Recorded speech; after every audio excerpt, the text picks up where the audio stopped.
די, נמאס לי. אני מרגיש שכל הזמן עפים מעליי. קובעים הרמת כוסית ולא מתאמים איתנו. אפילו לא טורחים לעדכן. שני הזאת.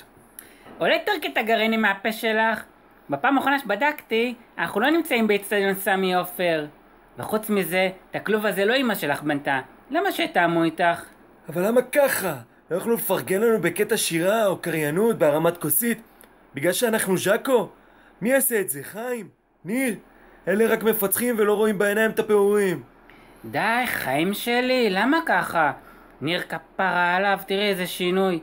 מאז שזה נאות חובה וריח, גן עדן. ומי את חושבת שולח את ציון לפנק אותנו בגרעינים? בלי חיים ההורס הזה כבר מזמן היינו בבריכות שפכים. בסדר, בסדר.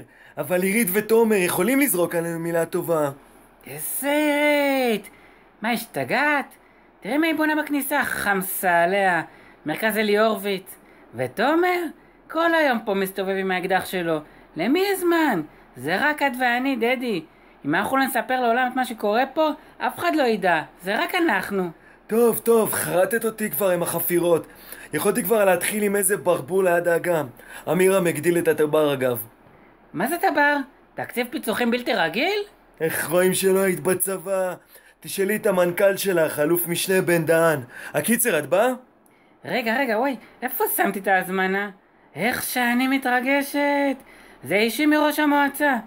אוי, תראי, צלמי אותנו. תפסיקי ללרלר. פדיחה. לא נגיד משהו?